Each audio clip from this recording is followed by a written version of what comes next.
नमस्कार सभी को। यूपीएससी टी सेट के एग्जाम के जो अब तक के आए प्रश्नों की सीरीज अपनों ने शुरू की है, उसमें अपना पहला टॉपिक प्रतिशत के आज दूसरी क्लास पे। तो पहली क्लास के अंदर अपनों ने 2011, 12, 2013 और 2014 के आए प्रश्नों को शामिल किया था। आज अपने उससे आगे बढ़ते हुए 2015 और 2016 के वे एग्जाम के आए प्रश्नों को लेके चलेंगे। कुछ नई चुनौतियां अपने को देखने को मिलेगी। कुछ आप अपने अनुभव से अब तक जितना प्रतिशत टॉपिक में सीखा उनके साथ कर सकते हैं। जैसा कि मैंने पिछली क्लास में भी कहा था कि आरपीएससी के किसी एग्जाम की तैयारी करने वाले या अधीनस्थ बोर्ड के एग्जाम की तैयारी करने वाले विद्यार्थियों को भी इन क्लासेस को जरूर देखना चाहिए और इन आए प्रश्नों को चेक करना चाहिए। उसका बड़ा एग्जाम्पल रहेगा अपने पास में कि आज अपने एक ऐसा पर्सन भी देखेंगे कि जो 2015 यूपीएससी एग्जाम के अंदर सी सेट के अंदर जो पूछा गया था, वही प्रश्न अभी 2023 के आरएस प्री के एग्जाम के अंदर पूछा गया था।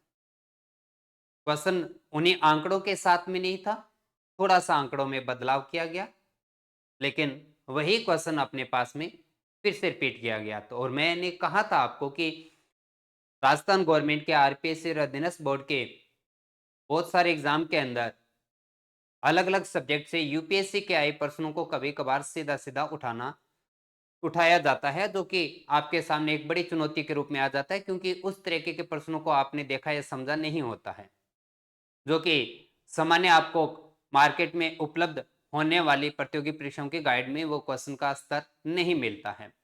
इसलिए इन क्लासेस को जरूर देखें।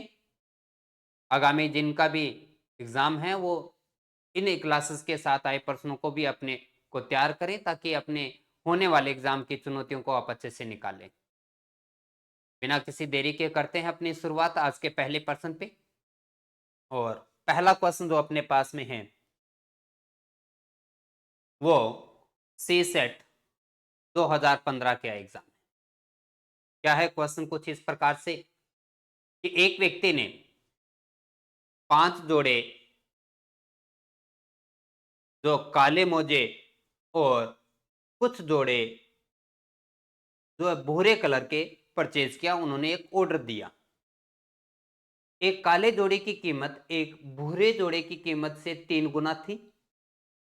बिल बनाते समय बिल क्लर्क ने काले और भूरे जोड़ों की संख्या को गलती से आपस में बदल दिया, जिसके कारण बिल 100% बढ़ गया। मूल ऑर्डर में पूरे भूरे मोजों के जोड़ों की संख्या क्या थी, ये हमें प्राप्त कर। तो ऐसे प्रश्न को करने के लिए हमें थोड़ा सा ध्यान रखना है क्या कि जैसे जैसे स्टेटमेंट आगे बढ़ती है, क्वेश्चन को अपने उसी प्रकार से आगे बढ़ाना होगा। तो क्रम से मैं शुरुआत करता हूं। यहां पर 2 प्रकार के मोजों की बात की गई, एक काले और एक भूरे। काले और भूरे मोजों के बारे में बात किया गया। इनकी संख्या के बारे में बात करें तो काले मोजों की जोड़ों की संख्या अपने को 5 बताया गया, 5। भूरे रंग के मोजों की संख्या की जानकारी नहीं, तो हमने एक बार मान लिया जी x है कि 5 जोड़े जो हैं वो हमने काले रंग के परचेज किए हैं, और ऑर्डर हमने जो दिया भूरे रंग के वो x जोड़े थे अपने पास में। ये उनके मोजों की संख्या कह सकते हैं, मोजों की संख्या कह सकते हैं जोड़े के रूप में। अब वो ये कहता है कि एक काले जोड़े की जो कीमत है वो भूरे जोड़े की कीमत का 3 गुना है। मतलब क्या है? इनका मूल्य भी प्रति जोड़े के हिसाब से क्या कहता है कि काले जोड़े की कीमत एक भूरे जोड़े की कीमत का 3 गुना है। यदि भूरे रंग के जो मोजे हैं वो यदि 1 रुपए में प्राप्त होते हैं, तो काले रंग के जोड़े जो जो मोजे हैं उनका जोड़ा प्राप्त होगा अपने को 3 के अनुपात में। तो क्या ये 3:1 लिखना समझ में आया? क्योंकि काले रंग के और भूरे रंग के मोजों के जोड़ों के बीच का जो रेशियो प्राप्त होता है मूल्य के रूप में, वो 1:3 है या 3:1 कहेंगे आप इसे। अब वो कहते हैं कि बिल बनाना शुरू करते हैं, तो यहां से हम कहते हैं कि जी बिल बनाना शुरू किया जाता है।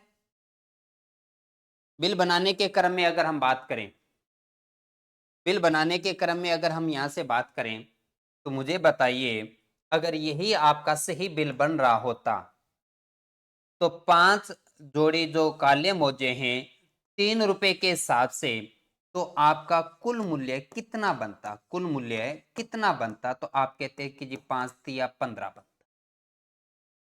5 काले रंग के जोड़े मोजे हैं जोड़ों के रूप में, जिसका प्रत्येक का मूल्य ₹3 है, तो 5 या 15वां। भूरे रंग की बात करें तो यहां से गुणा किया तो कितना प्राप्त हो गया? x का गुणा 1 से। तो आपका कुल मूल्य कितना प्राप्त हुआ? 15 प्लस x प्राप्त हुआ। 15 प्लस x आपका अब तक का सही जो वैल्यू बनने वाली थी वो ये बनना था। लेकिन बिल बनाते समय यहां से लापरवाही हुई, और लापरवाही होते समय क्या हुआ कि काले रंग और भूरे रंग के वो मोजों की संख्या फिर से लिखते हैं। कितनी संख्या थी ये हमने, सॉरी, संख्या में क्या हुआ कि जो जो इनका मूल्य था वो मूल्य का अनुपात लिखते हैं। तो मूल्य का अनुपात कितना था? 3:1। लेकिन हुआ क्या, इनकी संख्या में बदलाव कर दिया, संख्या परिवर्तित होगी। काले रंग का जो संख्या थी वो भूरे में काउंट कर दी, भूरे वाले जो मोजे लिए थे उनकी संख्या काले में काउंट कर दी, तो ये संख्या बदल के क्या 5x की जगह हो गया x5। और वो ये बता रहे हैं कि काले रंग के जो आपने मोजे खरीदे हैं उनकी संख्या x है, और भूरे रंग के जो मोजे हैं उनकी संख्या 5 है। लेकिन मूल्य तो उसी प्रकार से था 3:1 का। अब यहां से बिल बना दिया, नया बिल बना दिया। नया बिल बना तो ये निकल के आ गया कितना? 3x, और ये कितना निकल के आ गया? 5। 3x plus 5।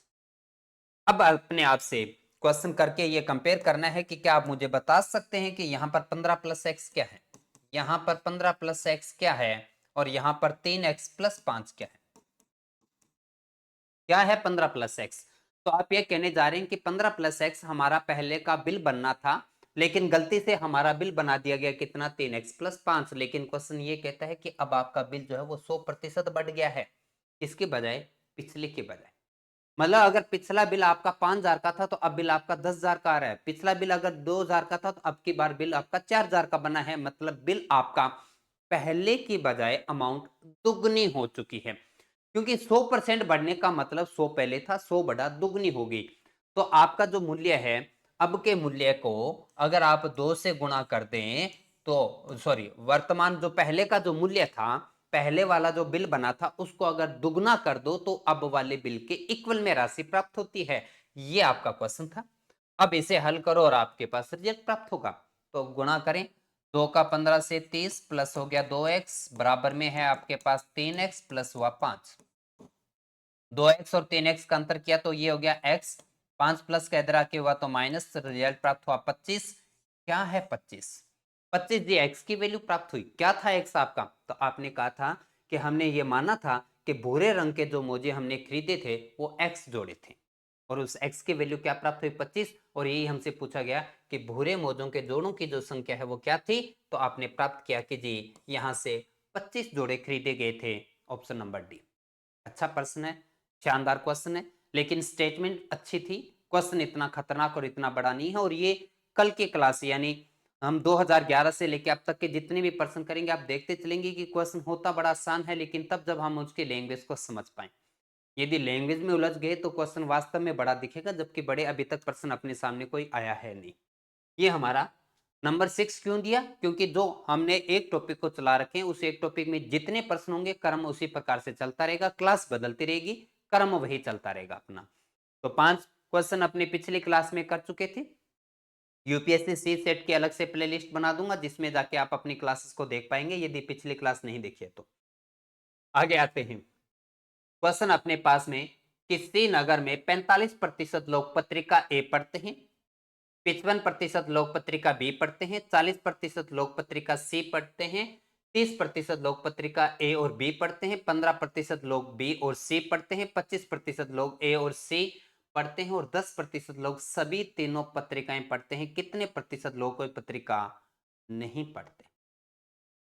मैं इस पर्सन को तो बड़े अच्छे से पढ़ गया, स्पीड से भी पढ़ गया, और हो सकता है आपने भी पढ़ लिया हो, लेकिन करना क्या वास्तव में वो बहुत इंपॉर्टेंट बात थी, क्योंकि क्वेश्चन हमें पढ़ना नहीं था, करना था। लेकिन मैं इस क्वेश्चन को करना शुरू करूं तो मैं थोड़ा सा बताना चाहूंगा इस पर्सन से संबंधित कुछ बातें, क्योंकि आपको मैंने बताया था, आपको मैंने सिखाने का प्रयास किया था और आपको ये भी बताने का प्रयास किया था कि प्रतिशत में अपने कुछ ऐसी बातें जो अपने प्रीवियस ईयर प्रश्नों के साथ जुड़ी रहेगी, जिनको अतिरिक्त हमें पढ़ना होगा, उन पे अपने बात करेंगे।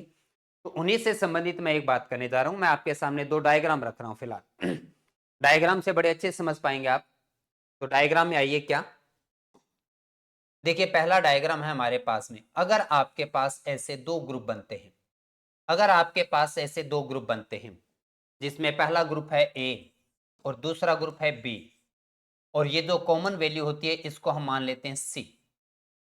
अगर आपके पास में एक ऐसा पर्सन है, तो दिए गए पर्सन में अगर आपको कुल वैल्यू पता करना पड़े, कुल मान कितना है, कुल आंकड़े कितने हैं, ये अगर बताना पड़े, तो आपको क्या करना चाहिए, हमेशा a प्लस बी माइनस सी करना चाहिए। ये तब की बात हो रही है जब आपके पास ऐसे दो ग्रुप हो, दो ग्रुप के अगर साथ में आपको क्वेश्चन दिया जाता है तो a प्लस बी माइनस सी करना होता है। लेकिन यही क्वेश्चन अगर आपके पास में, यही क्वेश्चन अगर आपके पास में तीन ग्रुप में चला जाए, ये हमारा ग्रुप ए है, ये हमारा बी है और ये हमारा सी है। इसी क्रम में ये हो गया अपने पास में ए बी, ये हो गया अपने पास में बी सी, और ये हो गया अपने पास में सी ए, और बीच की जो वैल्यू है उसको हम मान लेते हैं यहां से, बीच की वैल्यू जो है वो अपने पास में कौन है, ए बी और सी। जब ऐसा क्वेश्चन आ जाए जिसमें आपके तीन ग्रुप बना दिए जाते हैं, तीन group A B C, A B की कॉमन वैल्यू, बी सी की कॉमन वैल्यू, सी ए की कॉमन वैल्यू, और तीनों ग्रुप की common value A B C, तो ऐसे पर्सन में यदि आपको कुल आंकड़ा प्राप्त करना है, ऐसे क्वेश्चन में यदि आपको कुल आंकड़ा प्राप्त करना है, तो आपको क्या करना चाहिए, ए प्लस बी माइनस आपको करना चाहिए A B plus B C minus C A, और फिर सॉरी प्लस, और उसके बाद में क्या कर देना है, प्लस ए बी सी। तो ये आप नियम याद रखें, प्रॉपर्टी याद रखें, आसान बनाता है प्रश्न आपका यदि आप इनकी प्रैक्टिस में आ जाते हैं तो ये क्वेश्चन 2 से 3 पे जाता है। इस 3 पे बना क्वेश्चन अभी 2023 आरएस के एग्जाम में पूछा जा चुका है, इससे पहले एलडीसी के 2018 के एग्जाम में भी पूछा जा चुका है, आरपीएससी और राजस्थान बोर्ड के एग्जाम के द्वारा। तो ये क्वेश्चन अभी हम यूपीएससी के सी सेट एग्जाम में करने जा रहे हैं। तीन ग्रुप पे अगर बना प्रश्न आ जाता है, कुल अगर आपको वैल्यू प्राप्त करना पड़े तो ए बी सी को जोड़िए, फिर जो ए बी बी सी और सी की कॉमन वैल्यू वो घटा दीजिए, और ए बी सी का जो तीनों का जो एक साथ कॉमन वैल्यू है उसको आप जोड़ देंगे तो आपको कुल रिजल्ट प्राप्त होता है। यही बात अपने को अपने क्वेश्चन में करना था। आइए अपने क्वेश्चन की बात करते हैं कि किसी नगर में 45% लोग, तो सबसे पहले हमारे पास में कौन कौन सी पत्रिकाएं हैं वो नोट कर लेते हैं। हमारे पास में तीन प्रकार की पत्रिकाएं बताई गई, एक ए है हमारे पास में, एक बी है और एक हमारे पास में सी है। ये हमारी पत्रिका ए है, ये हमारी पत्रिका बी और ये हमारी पत्रिका सी। सबके आंकड़े पुट करते हैं। ए में बताया गया कि ए पत्रिका पढ़ने वाले लोग जो है वो कितने हैं, 45% है। बी पढ़ने वाले कितने हैं, 55% है। और सी पढ़ने वाले जो कितने हैं वो 40% है। सी पढ़ने वाले कितने हैं, 40% है। और आगे बढ़ाते हैं, और आगे बढ़ाने के क्रम में देखिएगा आगे क्या देखा है, 30% लोग हैं वो ए बी पढ़ते हैं, तो 30% लोग ए बी पढ़ते हैं, 15% लोग बी सी पढ़ते हैं, 15% लोग बी सी पढ़ते हैं, और 25% लोग ए सी पढ़ते हैं, 25% लोग ए सी पढ़ते हैं। यहां से आपको कुल संख्या भी दिए रखी है, और कुल संख्या के रूप में नहीं, सॉरी, तीनों पढ़ने वाले, और 10% लोग ऐसे हैं जो कि तीनों पत्रिकाएं पढ़ते हैं। मैं क्वेश्चन को आगे बढ़ाऊं उससे पहले क्या आपको आंकड़े समझ में आ चुके हैं, और आपने ये बताया है कि तीन अलग अलग पत्रिकाएं हैं अपने पास, पत्रिका ए, पत्रिका बी और पत्रिका सी। तीनों को अलग अलग पढ़ने वाले, ए बी बी सी और सी ए का ग्रुप पढ़ने वाले, और ऐसे परसेंटेज जिनका जो तीनों पढ़ते हैं का संख्या आपको दे रखी है, और आपसे पूछा गया है कि ये जो लोगों उनका प्रतिशत बताइए जो लोग किसी प्रकार की कोई पत्रिका नहीं पढ़ते हैं, पर आप अच्छे से जानते हैं कि सदस्यता के रूप में, जनसंख्या के रूप में प्रतिशत आपके पास में 100 है। अगर आपने ये कह दिया कि 40% लोग सारी पत्रिकाएं पढ़ते हैं, तो आप कह सकते हैं कि 60% किसी भी प्रकार की पत्रिकाएं नहीं पढ़ते। अगर आपने ये कह दिया कि 95% लोग किसी न प्रकार की कोई पत्रिका पढ़ते हैं, भले वो एक पढ़े, दो पढ़े या तीनों पढ़े, तो पता चलेगा कि 100 में से 95 गया तो 5% लोग ऐसे हैं जो किसी प्रकार की कोई पत्रिका नहीं पढ़ते।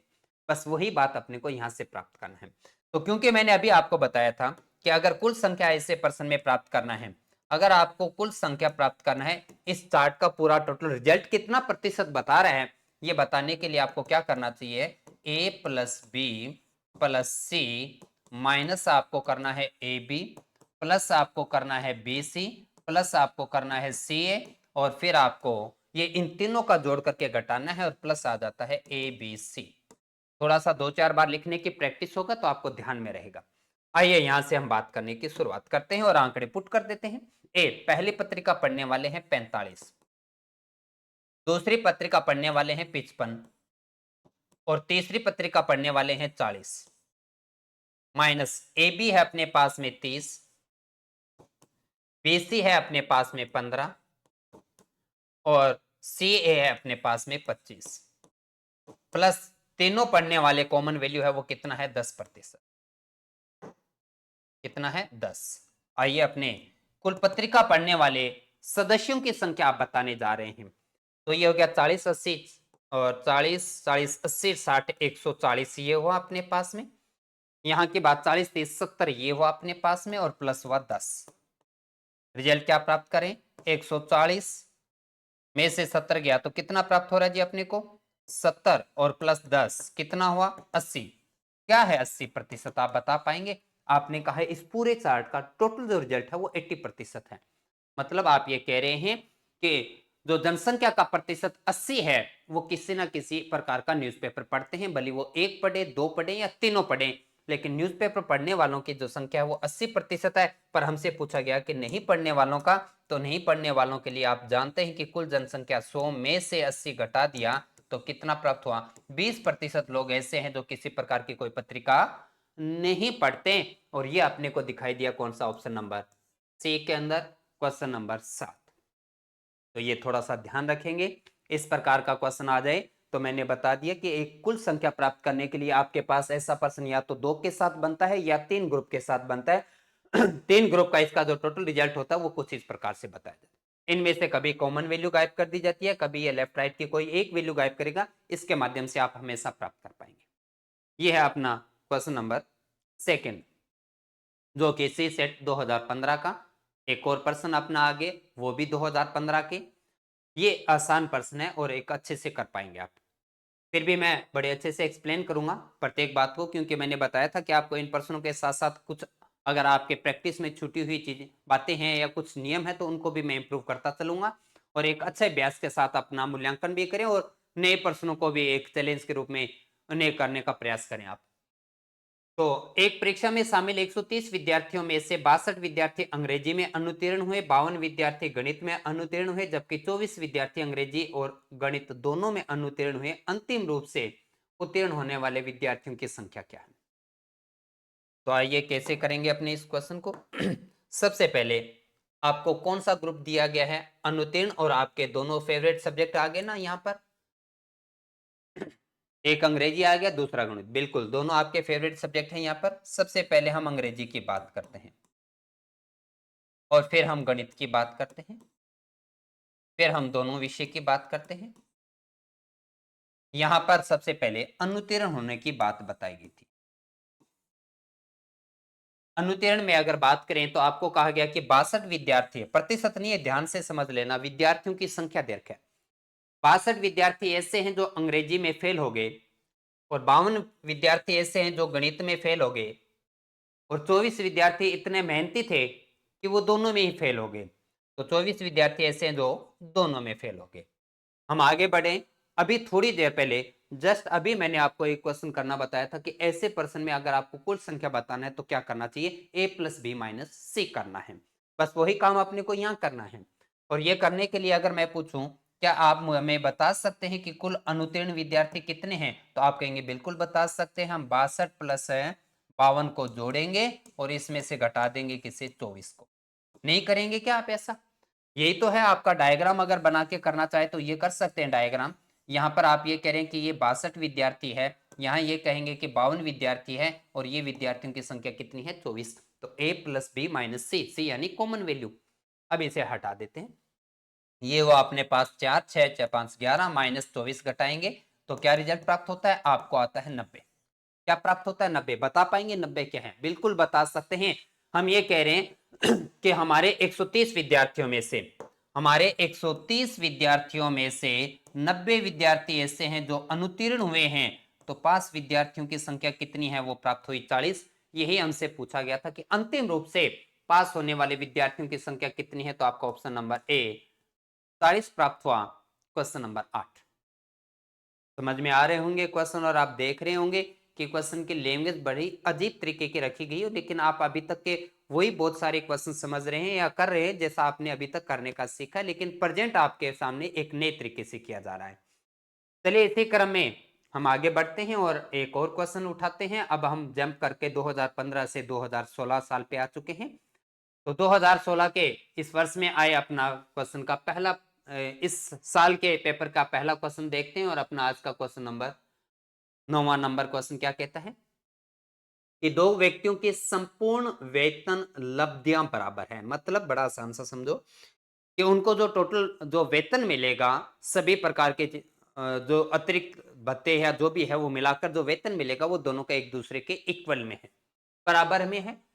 पर उनमें से एक को अपने मूल वेतन का 65% भत्ते के रूप में प्राप्त होता है। जितना वो वेतन पाता है उसका 65% उसको भत्ता भी मिलता है, और दूसरे को क्या होता है, अपने मूल वेतन का 80% भत्ते के रूप में मिलता है।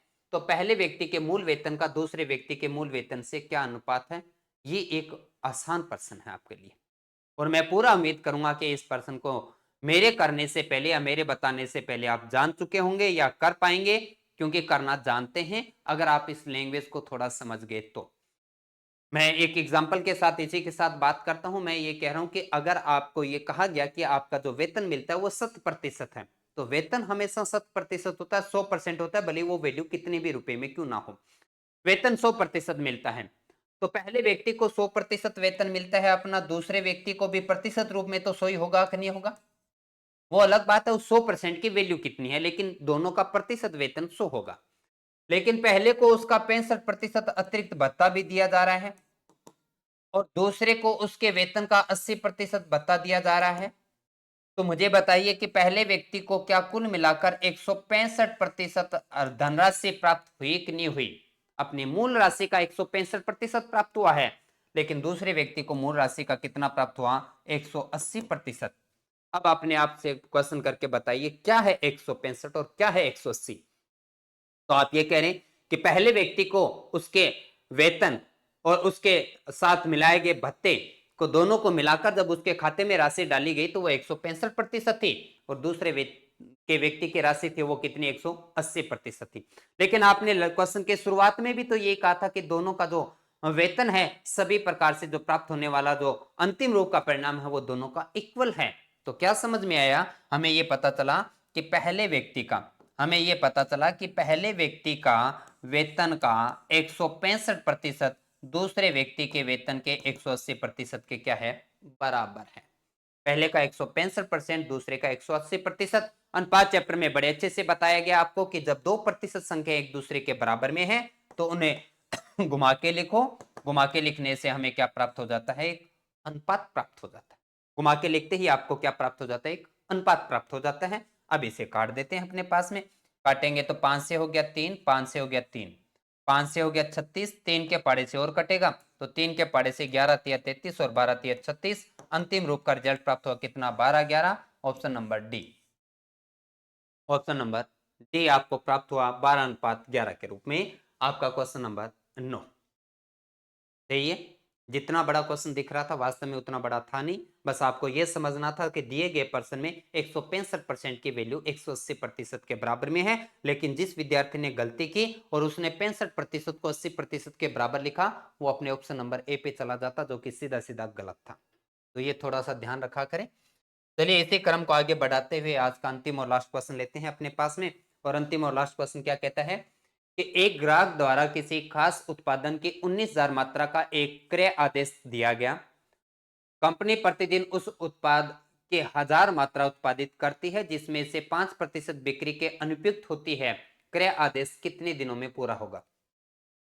एक ऐसी इस प्रकार की ऑफिशियल सी लैंग्वेज आपके सामने रखी गई जिसे एक जब तक अच्छा अनुभव नहीं है, जब तक ऑफिशियल बातों को नहीं पढ़ना जानते उस प्रकार के लिए तो ये क्वेश्चन बड़ा दिख रहा होगा आपको, जबकि हकीकत क्वेश्चन बड़ा आसान सा ये कह रहा है, जो मैं बोल देता हूँ अपने साफ से और सामान्य आंकड़ों के साथ में कि आपको 19,000 वस्तुएं बनाने का एक ऑर्डर दिया गया। ये हमारा पहले लाइन में कहना। लेकिन आप प्रतिदिन केवल 1000 वस्तु ही बना पाते हैं।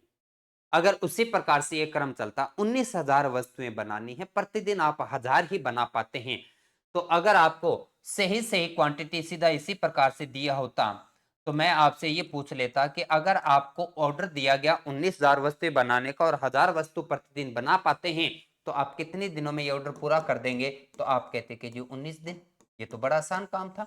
लेकिन यहाँ पर थोड़ा सा और आगे बढ़ाया गया और कहा गया कि जो आप 1000 वस्तुएं बनाते हैं, उसका 5% वस्तुएं किसी प्रकार से डिफेक्टेड पीस के रूप में आ जाते हैं, वो काम नहीं आते अपने। कितने प्रतिशत? 5%। कितने में से? जो 100% होता है। लेकिन आप तो 1000 वस्तु बना रहे हैं, तो क्या यहां से ही कहना हुआ क्या कि 1000 का 5% कितना होता है जी? 50।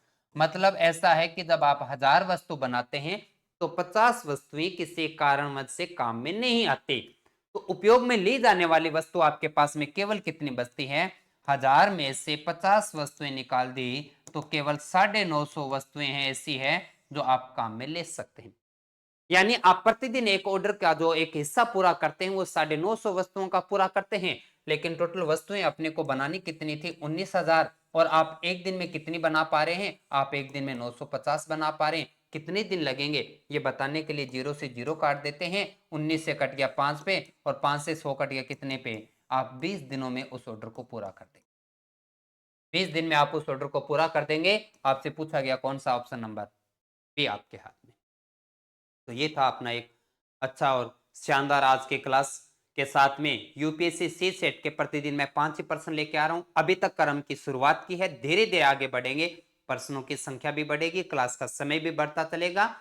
लेकिन फिलहाल तब तक आपके अपने जो भी साथी है जो यूपीएससी सी सेट के एग्जाम की तरफ ध्यान रखे हुए हैं, अपने तैयारी को और अच्छा बना रहे हैं या अच्छे से चल रही है, तो अपने आप का मूल्यांकन करें। मैथमेटिक्स पोर्शन आपके लिए कितना इंपॉर्टेंट है ये आप अच्छे से जानते हैं, इसलिए इन क्लासेस के साथ अपने मैथमेटिक्स को इंप्रूव करें। एकांतर क्रम में अपने क्लास आती रहेगी। एक दिन अपने आरपीएससी की क्लास रहती है, दूसरे दिन यूपीएससी की क्लास बनी रहती है। तो आज से एक दिन के बाद में अपने यूपीएससी के आगे की क्लास लेके फिर आएंगे। तो क्लास को लाइक जरूर करना है, अपने सभी साथियों के साथ शेयर करें जो कि इसी सेट एग्जाम की तरफ ध्यान रखे हुए हैं और अपनी तैयारी कर रहे हैं। मैथमेटिक्स पोर्शन से संबंधित जितने भी आपके टॉपिक है, मैं सारे टॉपिक यहाँ कराऊंगा। मैथ के खत्म होने के बाद में हम रीजनिंग के टॉपिक की शुरुआत करेंगे। तो आज इतना ही। मिलते हैं अपने कल एक नई क्लास, प्रश्नों की संख्या इससे आगे लेते हुए, यानी 2016 के बचे प्रश्न और उससे आगे के ईयर के संबंधित जितने भी प्रश्न आ चुके हैं उन प्रश्नों के साथ। धन्यवाद। Good night.